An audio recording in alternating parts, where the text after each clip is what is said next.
What if I told you that your blood sugar is influenced by far more than sugar? For years, many people have been told that diabetes is mostly about eating too much sugar. But that is an incomplete story.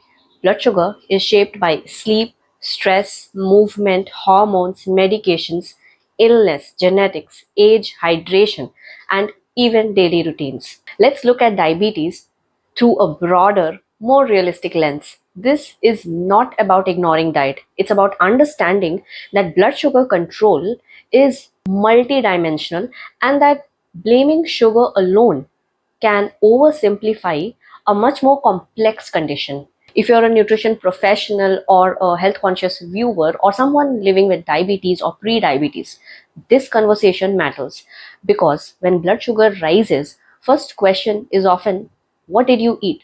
But the better question is what else is going on in the body and in daily life? That shift in thinking is important.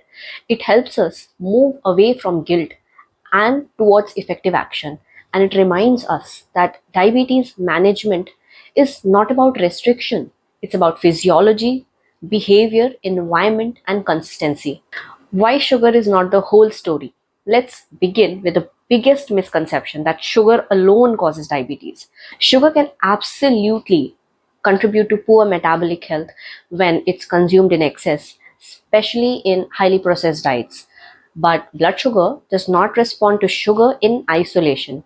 It responds to the body's overall ability to regulate glucose, which depends on insulin sensitivity, liver function, muscle activity, sleep, stress hormones, inflammation, and more. This is why two people can eat the same meal and have very different blood sugar responses. So, one person can be well rested, active, and insulin sensitive. Another person can be sleep deprived, stressed, sedentary, and already insulin resistant. So, when we talk about diabetes, we need a wider frame. Diet matters, yes, but it's only one piece of the puzzle. With that, we come to the second important section, which is sleep and blood sugar. Sleep is one of the most overlooked factors in glucose control. Poor sleep increases insulin resistance, alter the hunger hormones, and make it harder for the body to manage blood glucose efficiently. Even a few nights of inadequate sleep can affect metabolic regulation. People often think of sleep as rest, but metabolically, sleep is active recovery. If someone is sleeping too little, sleeping irregularly, or dealing with poor sleep quality, their blood sugar may be harder to control even if their diet is fairly disciplined. This is why sleep hygiene is not luxury in diabetes care. It is part of the metabolic care. The regular sleep timing, enough total sleep, and addressing the sleep disorders can overall support better glucose stability. Coming to section 3, talking about stress and hormones. Stress can raise blood sugar even when food intake has not changed. So, when the body perceives stress, it releases hormones such as cortisol and adrenaline. These hormones prepare the body for action, but they also increase glucose availability in the bloodstream. In the short term, this is normal. The problem comes when the stress becomes chronic. So, chronic stress can make the blood sugar more difficult to manage over time. It can also affect sleep, appetite, food choices, and physical activity, which creates chain reaction. So, this is one reason why emotional well being matters so much in diabetes education.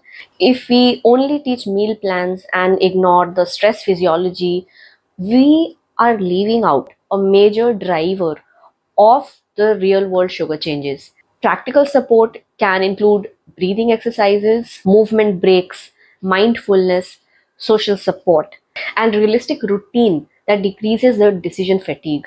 Now we come to section 4 where we talk about why physical activity matters. So, exercise is one of the most powerful tools for blood sugar management because muscles use glucose for fuel. When you move regularly, your body becomes more efficient at using insulin and transporting glucose out of the bloodstream.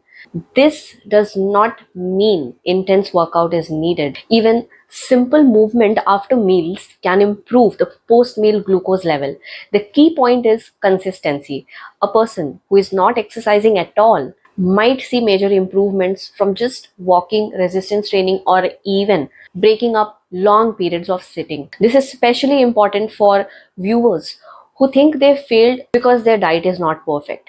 Movement can make a meaningful difference even when food choices are not flawless. A realistic measure is better than an extreme one. You do not need perfection, but you do need regular activity. We come to our section 5 where I'm going to talk about illness, medication, and hydration. Blood sugar is affected by acute health changes like infection, inflammation, fever, and any kind of physical illness can raise the sugar because body releases the stress hormones which makes the body change its metabolic priorities. That means a person may see higher readings even without eating more carbohydrates. Medications can also influence blood sugar. Some treatments can increase glucose while others can lower it. This is one reason why medical supervision is important, especially in people who are already managing diabetes. Hydration is another overlooked factor. So dehydration can concentrate the blood glucose and make the reading appear higher. It can also affect how a person feels overall, which may change eating patterns or energy levels. So the lesson here is simple. When glucose changes unexpectedly, food may be the only explanation. Moving on to section 6, age, genetics and biology. Genetics and age matter. Some people are more predisposed to insulin resistance or beta cell dysfunction because of family history. Others may develop glucose issues earlier because of body composition, hormonal patterns, or underlying metabolic risk.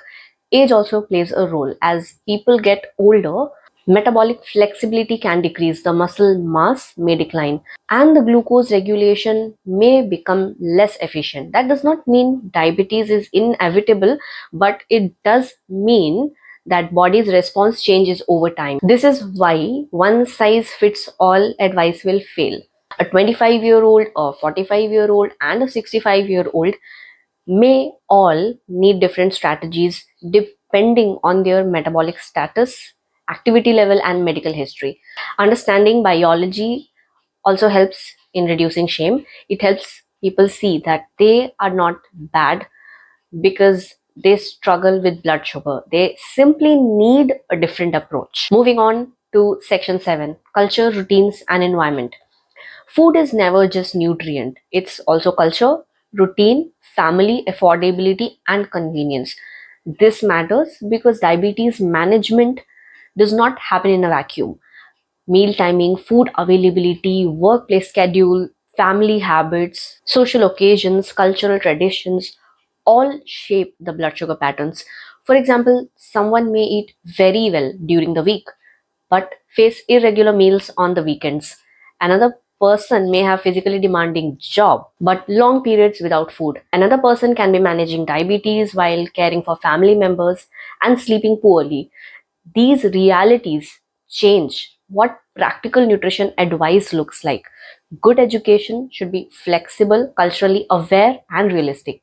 So, it should help people build sustainable habits, not just ideal plans. Moving on to the next section. So, what this can mean in practice. What should viewers take away from this broader understanding? First, the blood sugar management should not be reduced to stop eating sugar. The message is too narrow and often not helpful. Second, the most effective strategy is usually layered. Improve meal quality and carbohydrate awareness, support the sleep and stress management, increase daily movement, stay hydrated, review the medications with a clinician if needed, consider age, genetics, and routine constraints, build a plan that is realistic and sustainable. People with diabetes deserve education that is respectful and evidence based. The goal is not blaming, the goal is better outcomes. The biggest lesson from this topic is that diabetes is not caused by one villain, that is food. It is shaped by a whole system. Sugar matters, but it's not the only factor. Sleep matters, stress matters, movement matters. biology, routine, environment people live in also matters. When we understand blood sugar more completely, we can support people more effectively and speak about diabetes with more accuracy and compassion. So, if there is one message I want to leave today, it is this: managing sugar is not about obsessing over one ingredient, it's about understanding the full picture and making the steady, realistic changes that work with the body, not against it. If you found this useful, share it with someone who needs more complete understanding of diabetes. And if you want more evidence based nutrition content, subscribe for more videos that go beyond food rules and focus on real life metabolic health. This video is for educational purpose only and it's not a substitute for your personalized medical advice. If you have diabetes, pre-diabetes, or sugar concerns, consult a qualified doctor for individual guidance. Blood sugar is not controlled by sugar alone. It is shaped by the whole body, the whole routine, and the whole life around you.